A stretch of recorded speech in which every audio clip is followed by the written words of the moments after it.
नमस्कार दोस्तों, मैं अमरनाथ कुमार। ये आंखों में चमक देखिए।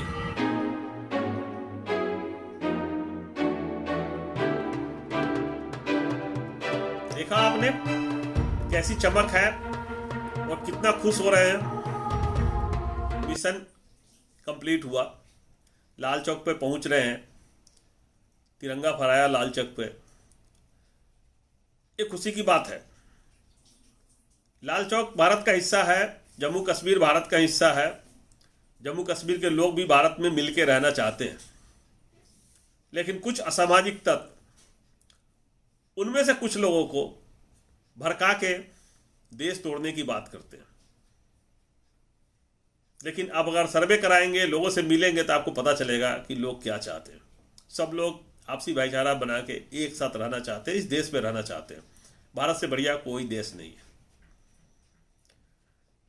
राहुल गांधी ने भारत जोड़ो यात्रा निकाल के बहुत ही बढ़िया काम किया, बहुत बढ़िया काम किया।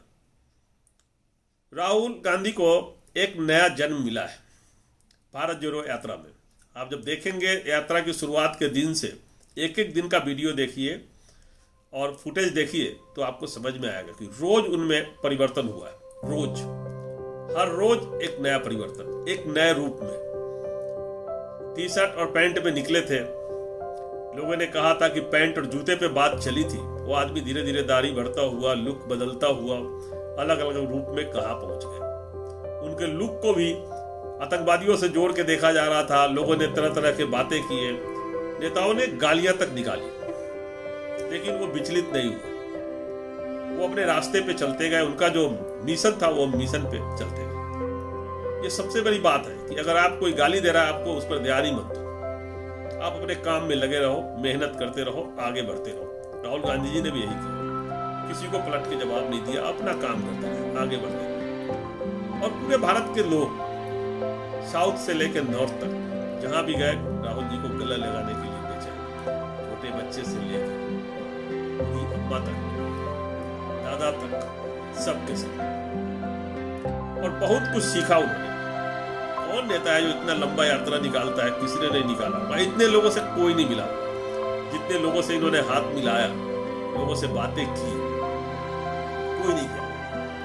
और सबसे इनको कुछ ना कुछ सीखने को मिला। अब ये जब प्रेस कॉन्फ्रेंस करते हैं, आपने देखा होगा प्रेस में, तो बहुत परिवर्तन हुआ है। पहले के प्रेस कॉन्फ्रेंस में आप देखते होंगे कि बगल में कोई बैठा रहता था, राहुल जी को लिख के दिया जाता था बोलने के लिए। मतलब उनको अपने बोलने की भी आज़ादी नहीं थी। हर चीज़ के लिए वहाँ एक बगल में नेता बैठा रहता था, वो गाइड करता था या मिसगाइड करता था, हम कुछ कह नहीं सकते। कांग्रेस में भी बहुत सारे लोग बड़े बड़े थे जो चाहते नहीं है कि देश में। राहुल गांधी ने उस बात को पहचाना और उन्होंने अध्यक्ष पद को ठुकरा दिया, फ्री हो गए। खड़गे जी को दे दिया अध्यक्ष पद। खड़गे जी अध्यक्ष है। राहुल गांधी ने यात्रा निकाली, फ्री होके लोगों से मिला, बहुत कुछ सीखा और एक नया अवतार है। बिल्कुल ट्रांसफॉर्म हो गया है नए रूप में। अब वो राहुल गांधी नहीं है जिसे लोग पप्पू समझता था। अब ये ब्रिलियंट राहुल गांधी एक विजनरी नेता के रूप में उभर के आए हैं। ऐसे नेता के रूप में जिनके पास विजन है।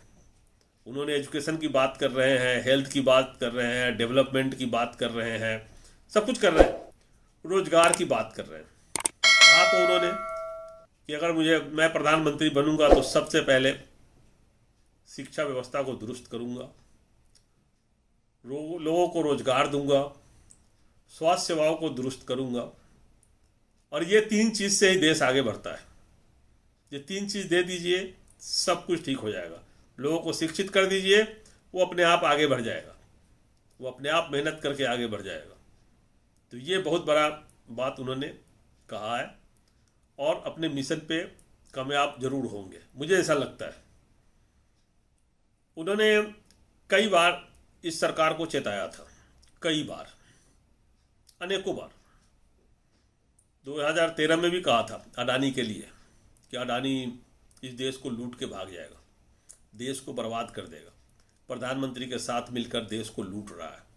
आज वही हुआ, देश का पैसा डूब रहा है।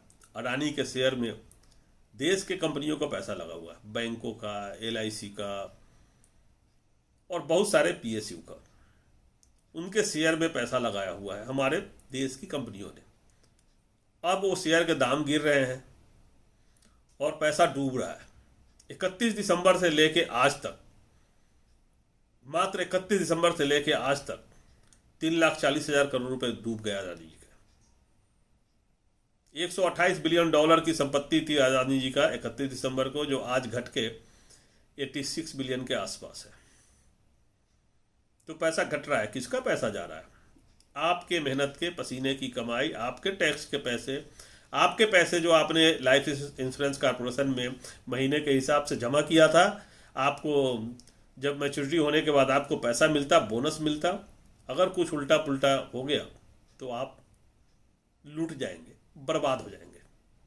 तो राहुल जी ने पहले ही कहा था, राहुल जी ने कहा था कि कोरोना की सुनामी आने वाली है। मोदी जी को चेताया था कि इमीडिएट लॉकडाउन की जरूरत है। नहीं किया लॉकडाउन। किया तो क्या किया? ताली थाली घंटी बजवा के लोगों को और मिलवा दिया रोड पे। लोग एकजुट होकर मिलने लगे और लोगों के साथ मिलने लगे, और फिर लोगों को सड़क पर चलने के लिए छोड़ दिया। पूरे देश में कोरोना फैल गया। उल्टा काम हुआ और देश के लोग मरे बिना ऑक्सीजन के, बिना दवाई के, बिना चिकित्सा के। सेकेंड लॉकडाउन में भी प्रधानमंत्री बंगाल इलेक्शन में बिजी थे और बहुत बाद में जाकर लॉकडाउन लगाया, लोगों के कहने के बाद, चिल्लाने के बाद। नतीजा गंगा में तैरती हुई लाश, आपने देखा होगा, बालू में दबाया हुआ लाश। तो एक विजनरी नेता है राहुल गांधी, जो चेताया था, पहले ही चेताया था, समझ जाओ अभी भी टाइम है। उन्होंने किसानों के मामले में भी कहा था कि किसान का ज़मीन छीनना चाहते हैं मोदी जी, वही लाया, कानून लेके आए और किसानों को दबाने की कोशिश की। लेकिन किसान समझदार थे, मामला को समझ गए और उन्होंने जोर ज़बरदस्ती आंदोलन करके कानून को ख़त्म करवाया। रोजगार के लिए भी कई मौक़ों पर उन्होंने चेताया।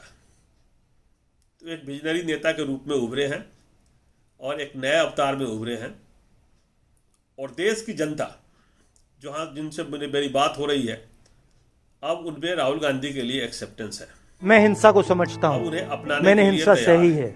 मैं जब 14 साल का था, स्कूल में था, सुबह जिस टीचर ने मुझे बुलाया उसको देखकर मुझे कुछ अजीब सा लगा। और जब मैं प्रिंसिपल के ऑफिस पहुंचा, प्रिंसिपल ने कहा, राहुल तुम्हारे घर से फोन कॉल है। मेरे पैर कांपे और मैंने जैसे फोन अपने कान पे लगाया तो मेरे माँ के साथ एक औरत काम करती है, वो चिल्ला रही थी, राहुल दादी को गोली मार दी, दादी को गोली मार दी, दादी को गोली मार दी। सारे वीडियो क्लिप जितने भी है ट्विटर पर, फेसबुक पर, राहुल गांधी के उनके हैंडल पे भी है, आपको मिल जाएगा। पूरे भारत जोड़ो यात्रा का सब कुछ है उसमें। और जब देखेंगे आप तो आप समझेंगे कि कैसे लोगों ने उनको स्वागत किया है और अपनाया है। बाकी सब आपके ऊपर छोड़ते हैं, आपको डिसीजन लेना है कि आपका कौन अपना है, कौन पराया है, कौन है जो देश का विकास कर सकता है, कौन है जो देश के सामूहिक विकास कर सकता है, कौन है जो सबको साथ लेके चल सकता है, कौन है जो सबको बढ़ा सकता है, सबके लिए सोच सकता है, और कौन है जो सिर्फ व्यापारियों की बात करता है, कौन है जो सिर्फ व्यापारियों को बढ़ाने के लिए काम करता है, कौन है जो इस देश को तोड़ने की बात करता है, कौन है इस देश को जाति और धर्म के नाम पर बांटने की। आपको क्या मिला? कुछ तो मिला नहीं है। बताइए, आपके गांव के स्कूल के छत के छप्पर उड़ गया, छप्पर तक नहीं है। आपके कॉलेज के बिल्डिंग ध्वस्त हो गए, पटना यूनिवर्सिटी का पूरा हाल हो गया। बड़े बड़े यूनिवर्सिटी की बात कर रहा हूँ, बिल्डिंग गिर रहे हैं। लेकिन हो क्या रहा है? मंदिर के ऊपर सोने का छता लगाया जा रहा है, मंदिर के दीवालों पर सोने चढ़ाए जा रहे हैं, और जितने भी धर्म संस्थान हैं, कहीं पर भी किसी का भी उसका डेवलपमेंट हो रहा है।